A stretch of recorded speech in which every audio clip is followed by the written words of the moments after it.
Good morning, dear students. Welcome to this online lecture. I am Mr. Rahul Pawar.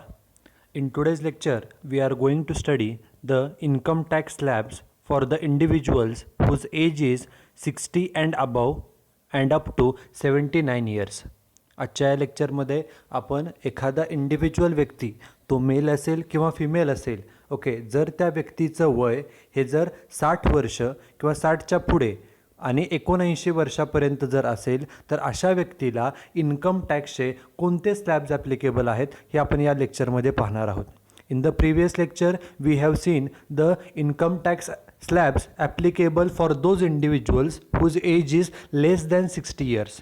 पाठीमागच्या लेक्चरमध्ये आपण एखादा व्यक्ती तो मेल असेल किंवा फिमेल असेल एखादा व्यक्ती जर 60 वर्षापेक्षा कमी वय असेल तर अशा व्यक्तीला इन्कम टॅक्सचे कोणते स्लॅब्स ॲप्लिकेबल आहेत हे आपण प्रिव्हियस लेक्चरमध्ये पाहिलेलं आहे. In the previous lecture, we have also seen the rebate under section 87A applicable to the individuals. पाठीमागच्या लेक्चरमध्ये आपण जे सेक्शन 87A आहे की ज्यामध्ये एखाद्या इंडिव्हिज्युअलचं इन्कम हे जर 5 लाखापेक्षा कमी असेल तर अशा व्यक्तीला सेक्शन 87A अंतर्गत रिबेट म्हणजे सूट दिली जाते. In the previous lecture, we have studied that if the total taxable income of an individual is less than ₹5 lakhs, जर एखाद्या व्यक्तीचं वार्षिक उत्पन्न 5 लाखापेक्षा कमी असेल then he is not required to pay tax to the government. तर अशा व्यक्तीला गव्हर्नमेंटला कोणताही टॅक्स द्यावा लागत नाही. But if the income exceeds ₹5 lakhs, if the income of an individual is more than ₹5 lakhs, then he is required to pay tax to the government on the basis of income tax slabs applicable to him.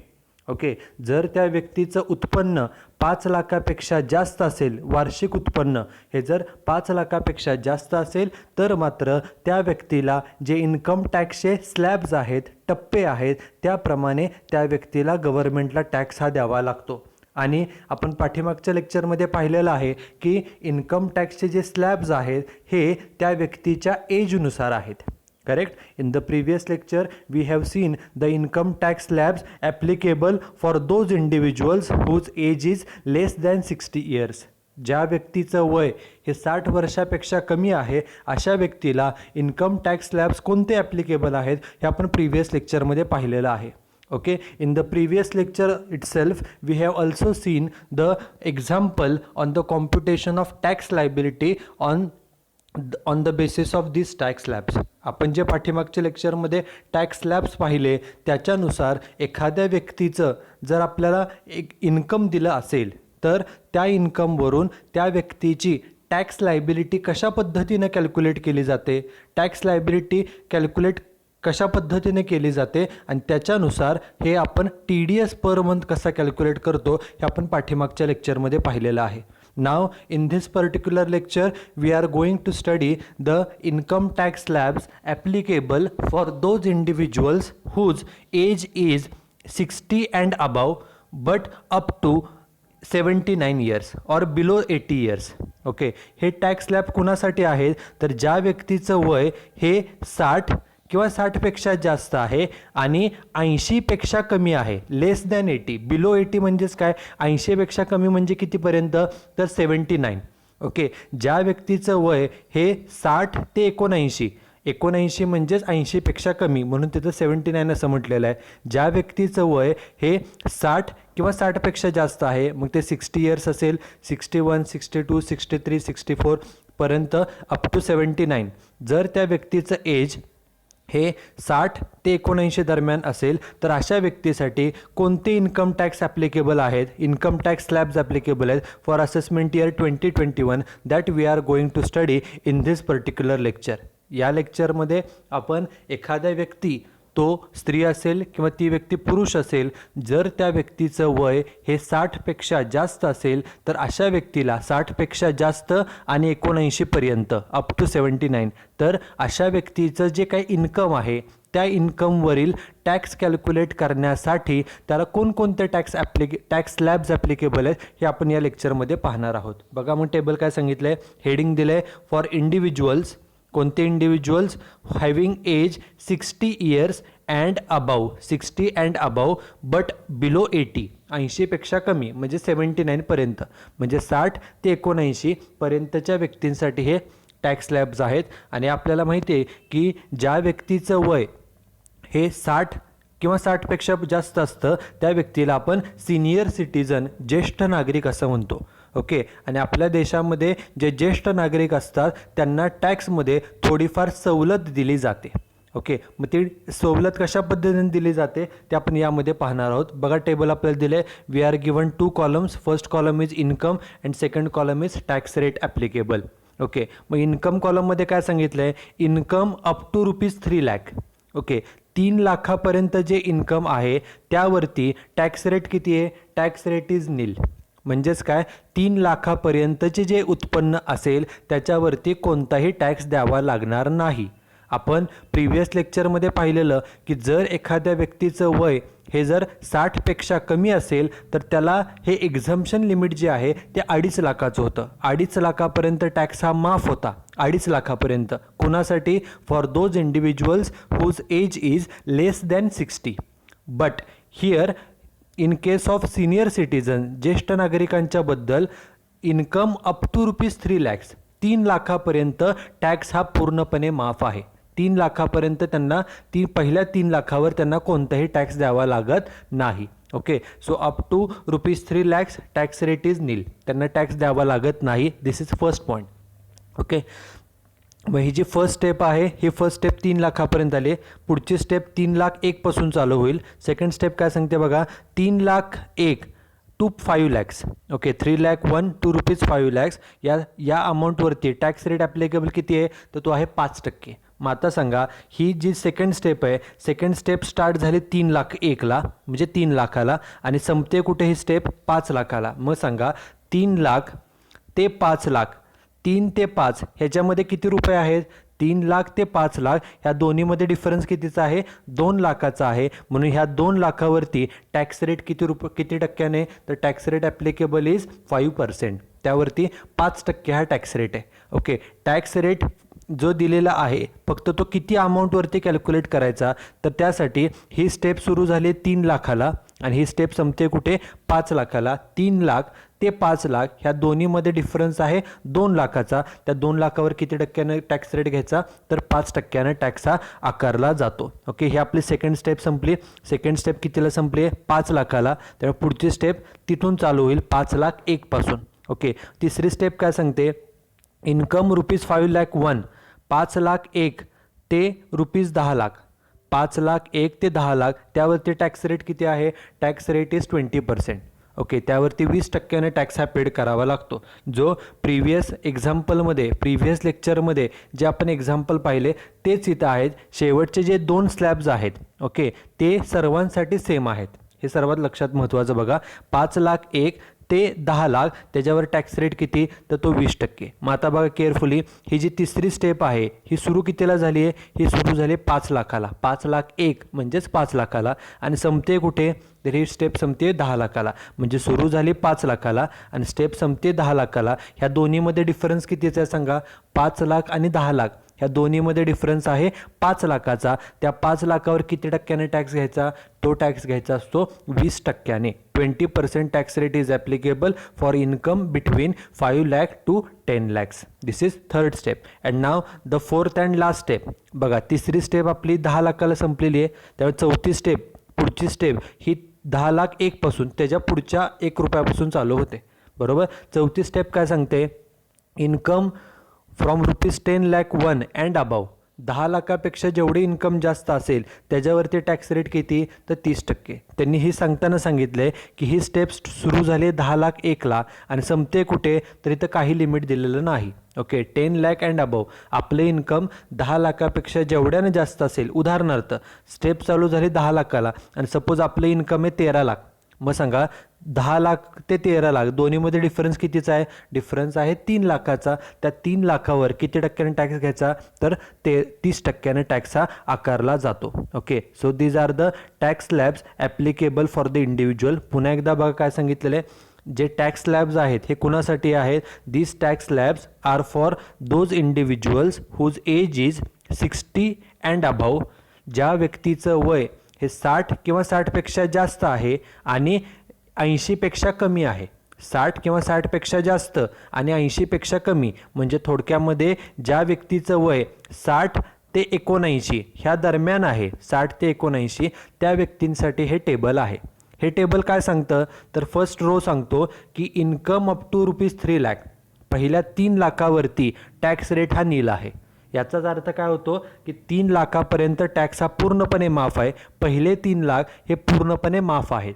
3 लाखाच्या पुढे income गेलं तर तुम्हाला tax द्यावा लागेल. पहिली step सांगते income up to ₹3 lakhs it is totally exempt, त्यावरती टॅक्स हा पूर्ण माफ आहे, tax rate is nil. This is first point. Second step काय सांगते बघा, आपली पहिली स्टेप 3 लाखाला संपली, त्यामुळे दुसरी स्टेप चालू होईल 3,01,000 पासून, बरोबर. दुसरी स्टेप सांगते income from ₹3 lakh 1 to ₹5 lakhs, 3 lakh ते 5 लाख. मग सांगा 3 लाख ते 5 लाख ह्या दोन्हीमध्ये डिफरन्स कितीचा आहे? 2 लाखाचा आहे. त्या 2 लाखावर किती टक्के? तर 5% टॅक्स घ्यायचा.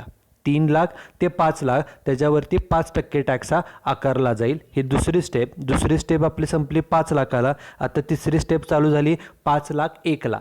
आता ही जी तिसरी आणि चौथी स्टेप आहे, these remaining 2 steps, last 2 steps are common for all, सर्वांसाठी. तो व्यक्तीचं वय, त्या व्यक्तीचं वय 60पेक्षा कमी असू, 60पेक्षा जास्त असू, नाहीतर अजून 80पेक्षा जास्त असू, ही जी शेवटच्या 2 स्टेप्स आहेत ह्या सर्वांसाठी कॉमन आहेत. Okay, the last 2 steps are common for all the individuals even if their age is less than 60 or above 60 or above 80. व्यक्तीचं वय कितीही असू. ओके, शेवटच्या ज्या ह्या 2 स्टेप्स आहेत ह्या सर्वांसाठी कॉमन आहेत. बघा काय सांगते तिसरी स्टेप. तिसरी स्टेप सुरू झाली 5 लाखाला आणि संपते कुठपर्यंत? 10 लाखापर्यंत. म्हणजे 5 लाख ते 10 लाख. सांगा 5 ते 10 ह्यामध्ये किती रुपये आहेत? त्यामध्ये आहेत 5 लाख रुपये. त्यावर टॅक्स रेट किती ॲप्लिकेबल आहे? Tax rate applicable is 20%. त्यावरती 20% टॅक्स रेट हा ॲप्लिकेबल आहे. आणि शेवटची स्टेप, तिसरी स्टेप आपली 10 लाखाला संपली, तेव्हा शेवटची स्टेप त्याच्या पुढे 10,01,000ला चालू होणार. 10 lakh अँड अबव. तुमचं इन्कम 10 लाखापेक्षा जेवढ्यानं जास्त असेल त्याच्यावर टॅक्स रेट किती आहे? तर tax rate applicable is 30%. Okay, so this is a table which shows the tax slabs applicable for those individuals whose age is 60 and above but less than 80. ज्या व्यक्तीचं वय हे 60 आणि 60पेक्षा जास्त आहे परंतु 80पेक्षा कमी आहे, म्हणजेच थोडक्यामध्ये 60 ते 79 ज्यांचं वय आहे त्यांच्यासाठी हा टेबल ॲप्लिकेबल आहे. या टेबलप्रमाणे okay, according to this table we have to calculate the tax liability of these individuals. या टेबलच्या साहाय्याने आपण जे व्यक्ती सिनियर सिटिझन्स आहेत, ज्येष्ठ नागरिक आहेत, ज्यांचं वय 60 आणि 60च्या पुढे आहे आणि 80पेक्षा कमी आहे, त्यांचं टॅक्स लायबिलिटी या टेबलप्रमाणे आपल्याला कॅल्क्युलेट करावी लागते. एकदा आपण टॅक्स कॅल्क्युलेट केला, after calculating the tax we have to add 4% as health and education cess. Okay, this question is generally asked in the objective type questions. That is, the health and education cess is charged at the rate. Health आणि education cess किती टक्क्याने charge केला जातो? तर तो 4% charge केला जातो. कशाच्या 4%? तर आपण जो टॅक्स कॅल्क्युलेट केलेला आहे त्या टॅक्सच्या 4% हा हेल्थ आणि एज्युकेशन सेस म्हणजेच आरोग्य आणि शिक्षणाचा कर हा त्यामध्ये ॲड केला जातो आणि मग आपल्याला त्या व्यक्तीची टॅक्स लायबिलिटी ही मिळते. टोटल टॅक्स पेएबल किती आहे, त्या व्यक्तीनं वर्षभरामध्ये किती गव्हर्नमेंटला टॅक्स पेड करायचे त्याची अमाऊंट आपल्याला मिळते. ओके, परंतु पाठीमागच्या लेक्चरमध्ये पाहिल्याप्रमाणे ओके, हे जे व्यक्ती आहेत ज्यांना आपण ज्येष्ठ नागरिक असं म्हणतो, ज्यांचं वय 60 किंवा 60पेक्षा जास्त आहे, या व्यक्तींना देखील जे रिबेट आहे, rebate under section 87A, this rebate is also applicable to these individuals. This is a benefit. Okay, this is a benefit which is given to all the individuals. And what is this benefit? According to this section, no tax will be payable on income up to ₹5 lakhs. He rebate काय सांगते? तर ज्या व्यक्तीचं उत्पन्न हे 5 लाखापेक्षा कमी आहे अशा व्यक्तीला कोणताही टॅक्स द्यावा लागत नाही. Okay, according to this section 87A, no tax is payable to the government if the total taxable income of an individual is less than 5 lakhs rupees. एखादा व्यक्ती, तो स्त्री असेल किंवा पुरुष असेल, त्या व्यक्तीचं वर्षभराचं करप्राप्त उत्पन्न म्हणजेच टॅक्सेबल इन्कम वर्षभराचं हे जर 5 लाखापेक्षा कमी असेल तर अशा व्यक्तीला गव्हर्नमेंटला टॅक्स द्यावा लागत नाही. आणि ती जी सूट दिली जाते, this sut is given under section 87A. हा देखील प्रश्न आपल्याला ऑब्जेक्टिव्हमध्ये विचारला जातो की rebate is given under section ... तर ही जी रिबेट आहे, रिबेट म्हणजे मराठीमध्ये त्याला आपण सूट असं म्हणतो, सवलत असं म्हणतो, ही कोणत्या सेक्शनमध्ये आहे तर सेक्शन 87A मध्ये आहे. मग आता हा सेक्शन काय सांगतो, हा सेक्शन काय आहे बघा, आपण प्रिव्हियस लेक्चरमध्ये सुद्धा पाहिलेलं आहे की रिबेट अंडर सेक्शन 87A, हा जो सेक्शन आहे 87A, हा काय सांगतो, प्रोव्हाइड्स बेनिफिट. हा कशासाठी फायदा देतो आपल्याला, benefit on tax payment to resident individual.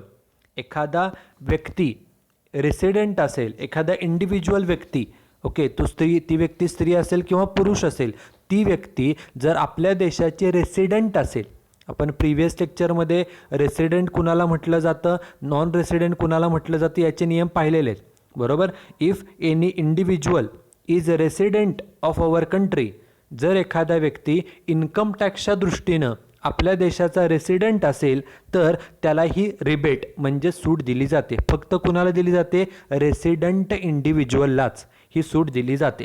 आणि ही सूट काय आहे बघा, the only condition to get this benefit is, ह्या कंडिशन म्हणजे हा बेनिफिट मिळण्यासाठी काय कंडिशन आहे, एकच कंडिशन आहे, condition is your total taxable income शाल नॉट एक्सीड ₹5 lakhs. तुमचं उत्पन्न, तो जो कोण व्यक्ती आहे, रेसिडेंट आहे, आपल्या देशाचा रेसिडेंट इंडिव्हिज्युअल आहे, त्या व्यक्तीचं जे इन्कम आहे ते 5 लाखापेक्षा जास्त असता कामा नये. Your taxable income should not be more than ₹5 lakhs. It means if the income is less than ₹5 lakhs, then that particular individual is eligible to get this benefit under section 87A of Income Tax Act. थोडक्यामध्ये जर एखाद्या व्यक्तीचं उत्पन्न, वार्षिक उत्पन्न हे जर 5 लाखापेक्षा कमी असेल तर अशा व्यक्तीला हा फायदा मिळू शकतो, हा बेनिफिट मिळू शकतो. आणि हा बेनिफिट कोणत्या सेक्शनमध्ये मिळतो तर under section 87A of income tax act. Okay, हा जो बेनिफिट आहे, या बेनिफिटला इन्कम टॅक्सच्या भाषेमध्ये रिबेट म्हणजेच सूट असं म्हटलं जातं. आणि ही जी रिबेट आहे, ही जी सूट आहे, it is given under section 87A of income tax act. Okay, काय सांगितलं बघा, only the tax pairs following under the specified limit can claim the benefit of rebate under section 87A. म्हणजेच काय, हा जो काय बेनिफिट आहे, ओके, हा बेनिफिट काय सर्वांसाठी नाही आहे. This benefit is not applicable to all the individuals. It is applicable to those individuals who qualify or whose income is under the specified limit.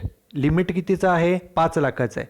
ज्या व्यक्तीचं उत्पन्न हे लिमिटपेक्षा कमी असेल, जी मर्यादा दिलेली आहे, मर्यादा आहे 5 लाखाची, ज्या व्यक्तीचं वर्षभराचं करप्राप्त म्हणजेच वर्षभराचं म्हणजे ॲन्युअल, करप्राप्त म्हणजे टॅक्सेबल, वर्षभराचं इन्कम, टॅक्सेबल इन्कम हे जर 5 लाखापेक्षा कमी असेल त्याच व्यक्तींना फक्त ही सूट दिली जाते. This rebate is not applicable to all people.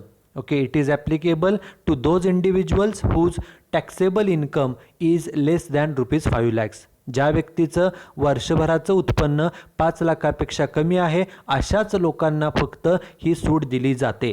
म्हणजेच काय बघा, इट मीन्स एनीवन, कोणताही व्यक्ती having total taxable income exceeding means more than ₹5 lakhs will not be able to get the tax benefit under section 87A. म्हणजेच काय, ज्या व्यक्तीचं वर्षभराचं इन्कम हे 5 लाखापेक्षा जास्त आहे, ओके, अशा कोणत्याही व्यक्तीला हा बेनिफिट मिळू शकत नाही. ओके, एखाद्या व्यक्तीचं उत्पन्न 6 लाख आहे, एखाद्याचं 8 लाख आहे आणि एखाद्याचं इन्कम फक्त 4.5 लाख आहे. आपण 3 उदाहरणं पाहिली. तीन एक्झाम्पल, एकाचं उत्पन्न 6 लाख, दुसऱ्याचं 8 लाख आणि तिसऱ्या व्यक्तीचं 4.5 लाख. ज्या व्यक्तीचं उत्पन्न हे 5 लाखापेक्षा कमी आहे, म्हणजे आपल्या एक्झाम्पलमधील तिसरा व्यक्ती त्याचं उत्पन्न फक्त 4.5 लाख आहे, त्यालाच फक्त हा बेनिफिट दिला जातो. ओके, ज्या व्यक्तीचे इन्कम 5 लाखापेक्षा जास्त आहे त्याला हा बेनिफिट अंडर सेक्शन 87A हा दिला जात नाही. मग अशा व्यक्तींनी काय करायचं, and such people should in such case the there tax should be calculated at the normal rates. म्हणजेच काय, त्यांच्यासाठी हे जे काय टेबल आहे या टेबलप्रमाणे त्यांची टॅक्स लायबिलिटी ही कॅल्क्युलेट केली जाते. ओके, ज्यांचं उत्पन्न 5 लाखापेक्षा जास्त आहे त्यांची टॅक्स लायबिलिटी ही ह्या टेबलप्रमाणे आपल्याला कॅल्क्युलेट करावी लागते. मग आता आपण एक्झाम्पल बघूया आणि टॅक्स लायबिलिटी कॅल्क्युलेट करूया. त्याच्या अगोदर सर्वात महत्त्वाचं बघा, ए रेसिडेंट इंडिव्हिज्युअल, जो व्यक्ती आपल्या देशाचा रेसिडेंट आहे, having taxable income up to ₹5 lakhs, up to म्हणजे पर्यंत, ज्या रेसिडेंट व्यक्तीचं उत्पन्न 5 लाखापर्यंत आहे, अप टू 5 लाख म्हणजे 5 लाखापर्यंत म्हणजे 5 लाखापेक्षा कमी आहे, will get a tax rebate, त्याला टॅक्स बेनिफिट सूट किती मिळते, 12,500 or equal to amount of tax payable whichever is less. म्हणजे त्या व्यक्तीला जवळपास 12,500पर्यंत फायदा होऊ शकतो, जवळपास. ओके, कारण की 5 लाखापेक्षा इन्कम कमी आहे, त्यांना कोणताही टॅक्स द्यावा लागत नाही, त्यामुळे त्यांना बेनिफिट हा मिळू शकतो. Okay, under section 87A. Now we will see the example. In the earlier lecture, in the previous lecture, we have seen the first example. Now, in this particular lecture, we are going to see the second example. This is example number 2. Read the example carefully. From the following information, calculate the tax liability of individual and amount of TDS per month for assessment year 2021. आपल्याला एकूण 6 व्यक्तींची information दिलेली आहे. We are given the information of 6 individuals. We are given their names. Then we are given their age and their taxable income. Okay, and on the basis of this information, what we have to do? आपल्याला काय करायचं आहे? We have to calculate their tax liability. त्यांनी किती tax देणं आहे, tax liability, tax किती गव्हर्नमेंटला देणं आहे हे आपल्याला इथं फाइंड आउट हे करायचं आहे. सुरुवातीला आपल्याला टॅक्स लायबिलिटी कॅल्क्युलेट करायचे, and after calculating the tax liability we have to find out the TDS per month which should be deducted from their salary. एकदा आपण टॅक्स लायबिलिटी कॅल्क्युलेट केली की जो काय त्यांचा टॅक्स आलेला आहे त्या टॅक्सला फक्त 12 महिन्याने डिव्हाइड केलं की आपल्याला TDS पर मंथची अमाऊंट मिळते. ओके, कारण वर्षभरामध्ये 12 महिने असतात. जो काही वर्षभराचा टॅक्स आपण कॅल्क्युलेट केलेला आहे तो वर्षाचा टॅक्स आहे. ओके, त्याला फक्त भागिले 12 महिने केलं की एका महिन्याचा टॅक्स मिळतो, त्याला TDS असं म्हटलं जातं. आणि तेवढी रक्कम ही पगारातून सॅलरीमधून ही कट केली जाते. बघा एक्झाम्पल काय सांगितले. We are given one table in which there are 4 columns. First column is serial number, second column is name, third column is age, and fourth column is taxable income. Okay, these are the 4 columns which are given in the example. बघा पहिल्यांदा काय सांगितले. First person is mister Vitthal Chavan. His age is 64 years and his taxable income is ₹7 lakhs. पहिल्या व्यक्तीचं नाव विठ्ठल चव्हाण आहे, त्यांचं वय 64 वर्ष आहे आणि त्यांचं उत्पन्न हे 7 लाख रुपये आहे. Second person is mister Sadiq Patel. His age is 68 years and his taxable income is ₹8,90,000.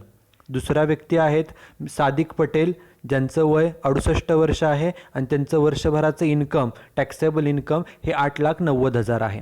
Then third person is Mrs Rama Sharma. Her age is 76 years and her taxable income is ₹3,90,000.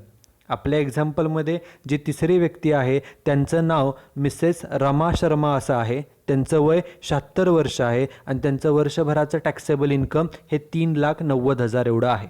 Okay, the fourth person is Mrs Komal Jadhav. Her age is 62 and her taxable income is ₹5,80,000. एक्झाम्पलमध्ये जी चौथी व्यक्ती आहे त्यांचं नाव Mrs Komal Jadhav आहे, ज्यांचं वय 62 वर्ष आहे आणि त्यांचं इन्कम किती आहे तर 5,80,000. Fifth person is Mrs Asiya Shaikh.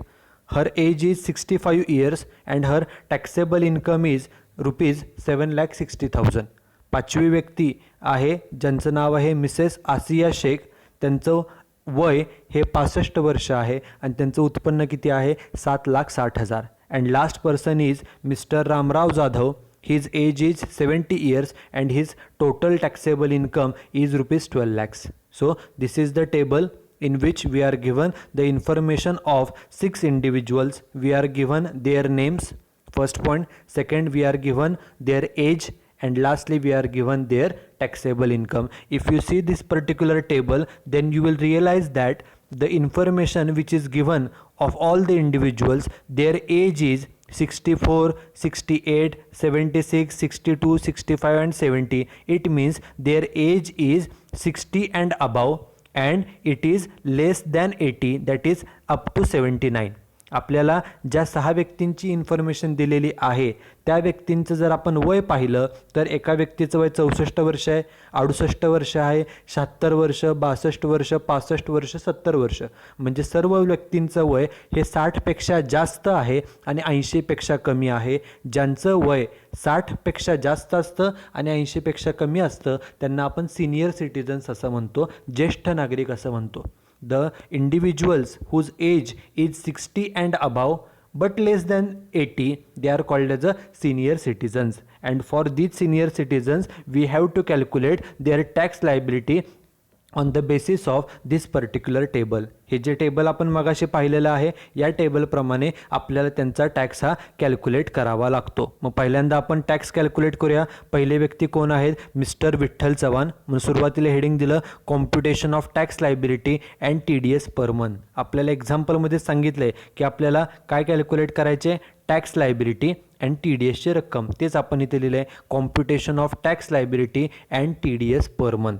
Okay. मग आता पहिले व्यक्ती कोण आहेत? पहिले व्यक्ती आहेत Vitthal Chavan, age 64, income 7 lakhs. बघा इथे लिहिले name Mr Vitthal Chavan, age 64 आणि इन्कम किती? 7 lakhs रुपीज. आता आपण जो सेक्शन 87A पाहिला तो सेक्शन काय सांगतो? 5 लाखापेक्षा इन्कम कमी असेल तर टॅक्स भरायची गरज नाही, टॅक्स भरावा लागत नाही. 5 लाखापेक्षा जास्त इन्कम झालं तर टॅक्स भरावा लागतो. या व्यक्तीची इन्कम किती आहे? In this example the income given is rupees 7 lakhs. 7 lakh रुपये उत्पन्न आहे म्हणजे 5 लाखापेक्षा जास्त आहे, म्हणजे या व्यक्तीला टॅक्स पेड करावा लागेल. आणि टॅक्स पेड करावा लागेल कशाप्रमाणे? तर ह्या टेबलप्रमाणे. आता हे टेबल काय सांगतं बघा, आपली इन्कम किती आहे सांगा? त्या व्यक्तीची इन्कम आहे 7 लाख रुपये. मग पहिल्यांदा आपल्याला टिकमार्क करावी लागते की आपल्याला कॅल्क्युलेशन किती स्टेप्सपर्यंत पोचायचं आहे. इन्कम 7 लाख आहे, बघा मी इथे लिहिलं 7 लाख. 7 लाख म्हणजेच काय? ते 5 आणि 10च्या मध्ये. आपलं टेबल बघा, टेबलमध्ये सांगितले 5 लाख ते 10 लाख, म्हणजे आपली इन्कम 7 लाख आहे, म्हणजे 5 आणि 10च्या मध्ये. ओके, म्हणजे आपल्याला इथपर्यंत कॅल्क्युलेशन करायचे. म्हणजे किती स्टेप्स बघा, ही फर्स्ट स्टेप, सेकंड स्टेप आणि थर्ड स्टेप. 3 स्टेप्समध्ये आपलं उत्तर आहे. ओके. आणि जी शेवटची स्टेप असते ही नेहमी इनकम्प्लीट असते, अपूर्ण असते, त्यामुळे ती फक्त काळजीपूर्वक घ्यायची. 3 स्टेप्सपर्यंत कॅल्क्युलेशन आहे. पहिली स्टेप काय सांगते? पहिल्या up to ₹3 lakh tax rate हा नील आहे.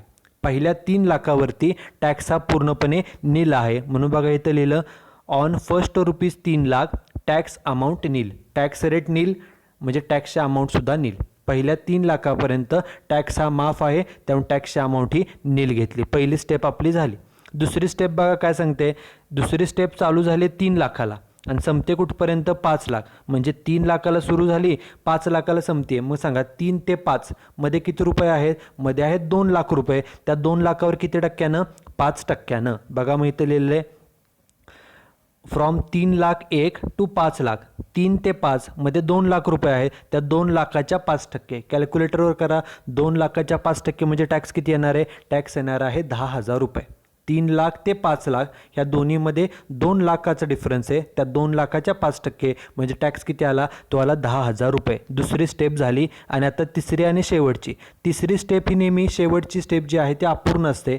तिसरी स्टेप सुरू कितीला झाली आहे? 5 लाखाला. मग आता बघा तिसरी स्टेप सुरू झालेली आहे 5 लाखाला आणि ती संपते कुठे? ती संपते 10 लाखाला. परंतु आपल्याला 10 लाखापर्यंत जायचं नाही. आपले इन्कम किती आहे? इन्कम सांगितले 7 लाख. मग 5 लाखाला सुरू झाली, 5 लाख ते 7 लाख. 5 लाख ते 7 लाख मध्ये डिफरन्स कितीचा आहे? 2 लाखाचा आहे. त्या 2 लाखावर किती टक्के घ्यायचं आहे? मग 20% टॅक्स. म्हणून बघा इथे लिहिलेलं आहे फ्रॉम 5 लाख 1 टू 7 लाख 5 ते 7 मध्ये त्याच्यावर 20%, 5 ते 7 म्हणजे 2 लाख, 2 लाखाचे 20% टॅक्स किती येतो, तर तो येतो 40,000 रुपये. शेवटची स्टेप ही नेहमी इनकम्प्लीट असते, अपूर्ण असते, त्यामुळे आपल्याला केअरफुली कॅल्क्युलेशन करावं लागतं. सर्व स्टेप झाल्या. अमाऊंट कॉलमची बेरीज करा. नील 10,000 आणि 40,000 ह्या सर्वांची बेरीज किती आली, 50,000. त्याला नाव द्यायचं टॅक्स. हा झाला त्या व्यक्तीनं भरायचा टॅक्स. जो टॅक्स कॅल्क्युलेट केलेला आहे त्यामध्ये नेहमीप्रमाणे add health and education cess जो 4% असतो, ते पाठीमागच्या एक्झाम्पलमध्ये आपण ॲड केलेला होता. मग 4% कशाचा, तर हा जो 50,000 टॅक्स आलेला आहे त्याच्या 4%, मग 50,000च्या 4% येतो 2,000. मग ते ॲड करा. एकूण टॅक्स किती आला, त्याला नाव द्या टोटल टॅक्स पेएबल 52,000. म्हणजे या व्यक्तीने वर्षभरामध्ये गव्हर्नमेंटला 52,000 टॅक्स पेड करायचे. हा झाला टॅक्स पेएबल. आणि मग आता हा वर्षभराचा टॅक्स आहे. एका वर्षामध्ये 52,000 टॅक्स पेड करायचे आहे. एका वर्षात महिने किती असतात, तर 12 महिने असतात. त्यामुळे हा जो वर्षाचा टॅक्स आहे त्याला 12 महिन्याने डिव्हाइड केलं की आपल्याला TDS पर मंथची अमाऊंट मिळते. TDS पर मंथ, टॅक्स किती डिडक्ट करायचा महिन्याला, तर जो एकूण टॅक्स आलेला आहे टोटल टॅक्स पेएबल त्याला भागिले 12 महिने केलं की आपल्याला TDS पर मंथ म्हणजे दर महिन्याच्या पगारामधून हा एवढा टॅक्स हा कट केला पाहिजे. TDS म्हणजे टॅक्स डिडक्टेड ॲट सोर्स. किती रुपये महिन्याला कट केले पाहिजेत पगारातून, 4,333. ओके, हा झाला टॅक्स पेएबल आणि ही झाली TDSची अमाऊंट. हे झालं फर्स्ट कॅल्क्युलेशन. आता सेकंड कॅल्क्युलेशन बघा. दुसरा व्यक्ती आहे मिस्टर सादिक पटेल, एज 68 आणि इन्कम आहे 8,90,000. बघा नाव लिहिलं, मिस्टर सादिक पटेल, एज 68 आणि इन्कम किती, 8,90,000. आता इथं सुद्धा इन्कम 8,90,000 आहे, म्हणजे 5 लाखापेक्षा जास्त आहे. 5 लाखापेक्षा जास्त आहे, 5 लाखापेक्षा इन्कम जास्त असेल की ह्या टेबलप्रमाणे आपल्याला कॅल्क्युलेशन करावं लागतं. इन्कम किती आहे आपलं, 8,90,000 हे इन्कम आहे, 8,90,000. ओके, मग आता पहिल्यांदा टिकमार्क करायची की आपल्याला कॅल्क्युलेशन कुठपर्यंत करायचं आहे. ही जी तिसरी स्टेप आहे ही आहे 5 लाख ते 10 लाख. आपलं इन्कम किती आहे, 8,90,000, म्हणजे ते 5 आणि 10 लाखाच्या मध्ये, म्हणजे आपल्याला इथपर्यंत एकूण 1, 2 आणि 3 स्टेपचं कॅल्क्युलेशन करायचं आहे. जी शेवटची स्टेप असते ती नेहमी अपूर्ण असते, त्यामुळे तिथं टिकमार्क केली. बघा पहिली स्टेप काय सांगते, पहिल्या 3 लाखावरती टॅक्स हा नील असतो. अप टू ₹3 लाख टॅक्स हा नील असतो. म्हणून बघा इथे लिहिलं on first 3 lakh tax rate nil, त्यामुळे टॅक्सची अमाऊंटसुद्धा नील. पहिल्या 3 लाखावरती टॅक्स कोणताही नसतो, त्यामुळे तिथं नील लिहिलं. हा झाला पहिलं. दुसरी स्टेप सुरू झाले 3 लाखाला. 3 लाख ते 5 लाख त्याच्यावर किती टक्के, 5%. 3 लाख ते 5 लाखावरती 5%. बघा मग इथे लिहिलं 3,01,000 to 5 लाख. मग आता सांगा 3 लाख ते 5 लाख, 3 आणि 5 मध्ये किती रुपयाचा फरक आहे, 2 लाखाचा. त्याच्यावर 5%, 2 लाखाच्या 5% किती येतं, कॅल्क्युलेट करा. 2 लाखाच्या 5% येतं 10,000 रुपये. दुसरी स्टेपसुद्धा आपली पूर्ण झाली. आणि आता तिसरी आणि शेवटची स्टेप बघा. तिसरी स्टेप जी आहे ती सुरू झाली आहे 5 लाखाला. कितीला सुरू झाली आहे, 5 लाखाला. संपते 10 लाखाला. परंतु शेवटची स्टेप ही काळजीपूर्वक, आपल्याला 10 लाखापर्यंत पोहोचायचं नाही आहे. सुरू कितीला झाली, 5 लाखाला. आणि आपलं इन्कम किती आहे, 8,90,000. म्हणजे 5 लाखाला सुरू करायचं आणि आपलं जे इन्कम आहे तिथं थांबायचं. आणि टॅक्स किती घ्यायचा त्याच्यावर, 20%. ओके, मग बघा इथे लिहिलेलं आहे 5 लाखाला सुरू, फ्रॉम 5,01,000 to 8,90,000. मग आता सांगा 5 लाख ते 8,90,000 दोन्हीमध्ये डिफरन्स कितीचा आहे, 3,90,000चा आहे. त्याच्यावर 20% टेबलप्रमाणे सांगितलं आहे. मग 3,90,000चे 20% किती आला टॅक्स, तर तो येतो 78,000 रुपये. ओके, आपल्या सर्व स्टेप झाल्या. अमाऊंट कॉलमची बेरीज करायची आणि जो अमाऊंट येईल, बेरीज येईल, त्याला नाव द्यायचं टॅक्स. एवढा व्यक्तीचा टॅक्स आला, किती टॅक्स आला, 88,000 रुपये. ह्या अमाऊंट कॉलमची फक्त बेरीज केली. 88,000 टॅक्स आला. जो टॅक्स असेल त्यामध्ये 4% हेल्थ आणि एज्युकेशन सेस, कशाच्या, जी टॅक्सची रक्कम आली 88,000 त्याच्या 4%, म्हणजे टॅक्स किती आला, 3,520. हा हेल्थ आणि एज्युकेशन सेस आला, तर त्यात ॲड करा आणि जी बेरीज येईल त्याला नाव देतो आपण टोटल टॅक्स पेएबल. या व्यक्तीनं एकूण टॅक्स किती वर्षभरात पेड करायचं आहे, 91,520. हा त्या व्यक्तीचा एकूण टॅक्स पेएबल आहे वर्षभराचा. हा वर्षाचा जो टॅक्स आहे त्याला भागिले फक्त 12 महिने केलं की आपल्याला एका महिन्याचा टॅक्स मिळतो. तो किती आला, 7,627. त्याला नाव द्यायचं TDS पर मंथ, म्हणजे दर महिन्याच्या पगारामधून एवढा टॅक्स हा कट केला पाहिजे. Okay, this is second calculation. आता थर्ड कॅल्क्युलेशन बघा. तिसरे व्यक्ती आहे मिसेस रमा शर्मा, एज 76 आणि इन्कम 3,90,000. ओके, तिथे नाव लिहिलं मिसेस रमा शर्मा, एज 76 आणि इन्कम किती आहे 3,90,000. आता आपण मगाशीच पाहिलेलं आहे की जर एखाद्या व्यक्तीचं उत्पन्न 5 लाखापेक्षा कमी असेल तर त्या व्यक्तीला कोणताही टॅक्स भरावा लागत नाही. As per section 87A, if the income of individual is less than rupees 5 lakhs, then he is not required to pay tax to the government. Income 5 लाखापेक्षा कमी आहे त्यामुळे कोणताही टॅक्स द्यावा लागणार नाही. बघा काय सांगितले, no tax is payable as income is less than 5 lakh. Income 5 लाखापेक्षा कमी आहे त्यामुळे कोणताही टॅक्स द्यावा लागणार नाही, टॅक्सच द्यावा लागणार नाही. त्यामुळे TDS महिन्याला कट करण्याचा कोणताही प्रश्न येत नाही. आणि टॅक्स का द्यावा लागणार नाही, कारण इन्कम जे आहे ते 5 लाखापेक्षा कमी आहे. इन्कम फक्त 390 आहे, 3,90,000 आहे, 5 लाखापेक्षा कमी आहे त्यामुळे टॅक्स द्यावा लागणार नाही, टॅक्सच नाही त्यामुळे TDS कट केला जाणार नाही. हे झालं थर्ड कॅल्क्युलेशन. आता बघा फोर्थ कॅल्क्युलेशन आहे. नाव आहे Mrs Komal Jadhav, age 62, income 5,80,000. बघा नाव लिहिलं मग चौथं, कोमल जाधव, एज 62 आणि इन्कम किती 5,80,000. इन्कम 5,80,000 आहे. 5 लाखाच्या इन्कम पुढं गेलं की आपल्याला टेबलचा वापर करावा लागतो. इन्कम आपलं आत्ता किती आहे तर 5,80,000 आहे. म्हणून पहिल्यांदा आपण इथे इन्कम मेन्शन करूया. आपले इन्कम किती आहे आता 5,80,000 एवढं आहे. मग आता पहिल्यांदा टिकमार्क करायची, कॅल्क्युलेशन किती स्टेप्सपर्यंत करायचं आहे. आपले इन्कम किती आहे 580. 580 म्हणजे ते 5 आणि 10 लाखाच्या मध्ये आहे, बरोबर. म्हणजे आपल्याला इथपर्यंत कॅल्क्युलेशन करायचे. ही पहिली स्टेप, दुसरी स्टेप आणि तिसरी स्टेप. जी शेवटची स्टेप असते, ही शेवटची स्टेप ती नेहमी अपूर्ण असते म्हणून त्याला टिकमार्क करायचं. ओके, मग आता बघा पहिली स्टेप काय सांगते. पहिल्या स्टेपप्रमाणे अप टू ₹3 लाख, पहिल्या 3 लाखापर्यंत टॅक्स हा नील असतो, टॅक्स हा भरावा लागत नाही. म्हणून बघा इथे लिहिलं ऑन फर्स्ट 3 लाख, पहिल्या 3 लाखावरती टॅक्स नील, त्यामुळे टॅक्सची अमाऊंटसुद्धा नील. पहिली स्टेप आपली झाली. आता दुसरी स्टेप काय सांगते बघा. दुसरी स्टेप ही सुरू कितीला झाली आहे, सेकंड स्टेप सुरू झाली 3 लाखाला.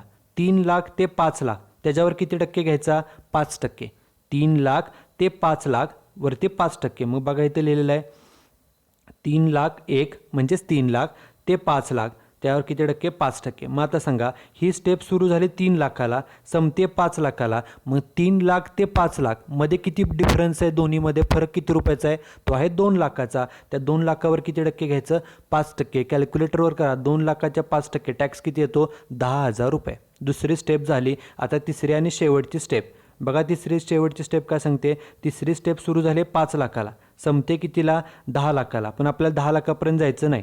स्टेप सुरू झाली किती 5 लाखाला आणि आपले इन्कम किती आहे, इन्कम आहे 5,80,000. मग सांगा 5 लाख ते 5,80,000 यावरती किती टक्के तर 20%. मग बघा इथं लिहिलेलं आहे 5,01,000 ते 5,80,000 याच्यावर 20%. मग सांगा सुरू झालं 5 लाखाला आणि आपण थांबायचे 5,80,000 मध्ये फरक किती रुपयाचा आहे 80,000चा आहे. त्या 80,000चे 20%, 80,000चे 20% म्हणजे किती येतं तर ते येतं 16,000 रुपये. आपल्या सर्व स्टेप झाल्या. फक्त आता अमाऊंट कॉलमची बेरीज करा. 10,000 आणि 16,000 टॅक्स किती आला, त्याला नाव द्या टॅक्स किती 26,000 रुपये. जो टॅक्स येतो त्यामध्ये हेल्थ आणि एज्युकेशनचे 4% ॲड करायचे. टॅक्स 26,000 आहे, 26,000च्या 4% म्हणजे किती 1,040. तेवढा हेल्थ आणि एज्युकेशन सेस ॲड केला, बेरीज करायची आणि त्या बेरीजला नाव द्यायचं टोटल टॅक्स पेएबल. म्हणजे या व्यक्तीने वर्षभराचा टॅक्स किती देणं आहे तर 27,040. हा वर्षाचा टॅक्स आहे, टॅक्स पेएबल. त्याला भागिले 12 महिने केलं की एका महिन्याचा टॅक्स मिळतो, त्याला नाव द्यायचं TDS पर मंथ. हा महिन्याचा TDS आला 2,253. ओके, पुढे एक्झाम्पल नंबर 5 बघा काय सांगितलेलं आहे. Mrs Asiya Shaikh, age 65, income 7,60,000. Okay, नाव लिहिलं, एज लिहिलं आणि इन्कम 7,60,000. इन्कम 5 लाखापेक्षा जास्त आहे त्यामुळे टेबलप्रमाणे कॅल्क्युलेशन करावं लागेल. टेबल बघा, पहिल्यांदा इन्कम लिहूया आपण. त्या व्यक्तीचं इन्कम किती आहे, इन्कम आहे 7,60,000 म्हणून पहिल्यांदा इन्कम मेन्शन केलं 7,60,000. पहिल्यांदा आपण टिकमार्क करून घ्यायची की आपल्याला कॅल्क्युलेशन कुठपर्यंत करायचं आहे. आपले इन्कम 7,60,000 आहे म्हणजे 5 आणि 10च्या मध्ये आहे, म्हणजे इथपर्यंत आपल्याला 1, 2 आणि 3 स्टेप्स पूर्ण करायच्यात. शेवटची स्टेप अपूर्ण असते म्हणून त्याला डॉट केला, स्टार केला. पहिली स्टेप सांगते पहिल्या 3 लाखावरती टॅक्स नील, बरोबर. म्हणून बघा इथे मेन्शन केलं ऑन फर्स्ट 3 लाख टॅक्स नील. पहिल्या 3 लाखावर टॅक्स हा माफ असतो. पहिली स्टेप झाली. दुसरी स्टेप काय सांगते बघा, ही स्टेप सुरू झाली 3 लाख. 3 लाख 1 ते 5 लाख त्याच्यावर 5%. 3 लाख ते 5 लाखावर 5%. बघा मग इथं लिहिलं आहे 3 लाख ते 5 लाखावर 5%. बरोबर. 3 लाखाला सुरुवात झाली, 5 लाखाला शेवट आहे. 3 ते 5 मध्ये डिफरन्स आहे 2 लाखाचा. त्या 2 लाखाच्या 5% म्हणजे टॅक्स किती आला? टॅक्स आला 10,000 रुपये. 2 लाखाच्या 5% 10,000 येतो. दुसरी स्टेप झाली. आता तिसरी आणि शेवटची स्टेप. तिसरी स्टेप सुरू झाली की तिला 5 लाखाला आणि ही शेवटची स्टेप आहे आणि हे आपल्याला थांबायचे कुठपर्यंत? 7,60,000. शेवटची स्टेप अपूर्ण असते. आपल्याला थांबायचे 7,60,000. मग 5 लाख ते 7,60,000 त्यावर टॅक्स किती टक्के? 20%. मग बघा इथे लिहिलेलं आहे 5 लाख 1 to 7,60,000 त्याच्यावर 20%. मग आता सांगा, सुरू झाले 5 लाखाला, थांबायचे 7,60,000 म्हणजे दोन्हीमध्ये फरक कितीचा आहे? 2,60,000चा. दोन्हीमध्ये डिफरन्स आहे 2,60,000 त्याच्या 20%. 2,60,000चे 20% किती येतं? तर ते येतं 52,000. आपल्या सर्व स्टेप झाल्या. अमाऊंट कॉलमची बेरीज करा. त्या बेरीजला नाव द्यायचं टॅक्स. टॅक्स किती आला? टॅक्स आला 62,000 रुपये. जो टॅक्स येतो त्यामध्ये 4% ॲड करायचे हेल्थ आणि एज्युकेशनचे. कशाचे 4%? टॅक्सच्या. 62,000च्या 4% किती आलं? 2,480. ते त्यात ॲड करायचे आणि जी बेरीज येईल त्याला नाव द्यायचं असतं टोटल टॅक्स पेएबल. एकूण टॅक्स किती देणं आहे? 64,480. हा एकूण टॅक्स आहे वर्षभराचा. या एकूण टॅक्सला 12 महिन्यानं फक्त भागलं. वर्षाचा टॅक्स जो असतो पेएबल त्याला 12 महिन्यानं भागलं की आपल्याला एका महिन्याचा TDS मिळतो. दर महिन्याच्या पगारामधून एवढा टॅक्स 5,373 रुपये वजा केले पाहिजेत. त्याला आपण TDS असं म्हणतो. हे 5वं एक्झाम्पल. आणि लास्ट बघा, व्यक्ती आहेत रामराव जाधव, वय 70 आणि इन्कम किती? 12 लाख रुपये. तेच इथे लिहिले व्यक्तीचं नाव, एज आणि इन्कम 12 लाख. इन्कम 5 लाखापेक्षा जास्त आहे त्यामुळे टेबलप्रमाणे कॅल्क्युलेशन करायचं. बघा टेबल काय सांगतं. टेबलमध्ये पहिल्यांदा आपण इन्कम लिहूया. आपण या व्यक्तीचं इन्कम किती सांगितलं आहे? इन्कम आहे 12 लाख रुपये म्हणून पहिल्यांदा इथे मेन्शन केलं 12 लाख. मग आता पहिल्यांदा टिकमार्क करायचे की कॅल्क्युलेशन कुठपर्यंत करायचं? 12 लाख म्हणजे आपले इन्कम 10 लाखाच्या पुढं आहे. बरोबर. 10 लाखाच्या पुढे म्हणजे इथपर्यंत. म्हणजे 1, 2, 3 आणि 4 स्टेप्स आपल्याला करायच्या आहेत. शेवटची स्टेप फक्त काळजीपूर्वक म्हणून टिकमार्क केली. पहिली स्टेप सांगते पहिल्या 3 लाखावरती टॅक्स हा नील असतो. बरोबर. मग तेच इथे लिहिलं बघा, ऑन फर्स्ट 3 लाख टॅक्सची अमाऊंट नील. पहिली स्टेप झाली. दुसरी स्टेप काय सांगते बघा, सेकंड स्टेप सांगते 3 लाख 1 ते 5 लाख त्याच्यावर 5%. दुसरी स्टेप आपली चालू आहे 3 लाख 1 ते 5 लाख त्याच्यावरती 5%. बघा इथे लिहिलं 3 लाख 1 ते 5 लाख वर 5%. सुरू झाले 3 लाखाला, थांबायचे 5 लाख. 3 ते 5 मध्ये डिफरन्स आहे 2 लाखाचा. त्या 2 लाखाच्या 5% किती येतो टॅक्स? तो येतो 10,000 रुपये. 3 लाख ते 5 लाख मधल्या 2 लाखावरती 5%ने किती टॅक्स येणार आहे? 10,000 रुपये. दुसरी स्टेपसुद्धा झाली. आता तिसरी स्टेप बघा. तिसरी स्टेप आहे 5 लाख 1 ते 10 लाख त्याच्यावर किती टक्के? 20%. 5 ते 10 त्याच्यावर 20%. बघा मी इथं मेन्शन केलं आहे 5 लाख ते 10 लाख त्याच्यावर 20%. मग आता सांगा, सुरू झाले 5 लाखाला, संपतोय 10 लाखाला. 5 ते 10 या दोन्हीमध्ये किती रुपयाचा फरक आहे? फरक आहे 5 लाखाचा. त्याचे किती टक्के? 20%. कॅल्क्युलेटरवर करा. 5 लाखाच्या 20% टॅक्स किती येतो? 1 लाख रुपये. 5 लाखाचे 20% म्हणजे 1 लाख. तिसरी स्टेप झाली. आणि आता चौथी आणि शेवटची स्टेप. चौथी स्टेप सुरू कितीला होते? 10 लाखाला. ते इथे मी मेन्शन केलं. शेवटची स्टेप काळजीपूर्वक म्हणून लिहिलं सुरू झाले 10 लाख. आणि आपल्याला थांबायचे कुठे? थांबायचे 12 लाखाला. मग सांगा 10 ते 12 मध्ये किती रुपयाचा फरक आहे? 2 लाखाचा. त्याच्यावर किती टक्के? 30%. म्हणजे 2 लाखाचे 30%. बरोबर. मग बघा इथे लिहिले 10 लाख 1 शेवटची स्टेप ₹2 12 लाख. 12 लाखाला थांबायचे त्याच्या 30%. मग 10 ते 12 मध्ये 2 लाखाचा फरक आहे त्याच्या 30%. 2 लाखाचे 30% किती येतं? तर ते येतं 60,000 रुपये. 2 लाखाच्या 30% ते येतात 60,000. आपल्या सर्व स्टेप झाल्या. फक्त अमाऊंट कॉलमची बेरीज करा. बेरीज आली 1,70,000. त्याला नाव द्यायचं टॅक्स. हा झाला त्या व्यक्तीचा टॅक्स. जो टॅक्स येतो त्यामध्ये 4% हेल्थ आणि एज्युकेशनचे ॲड करायचे. 1,70च्या 4% किती येतं? 6,800. बरोबर. 1,70,000 टॅक्स आलेला, त्याच्या 4% हेल्थ आणि एज्युकेशनसाठी टॅक्स ॲड केला जातो.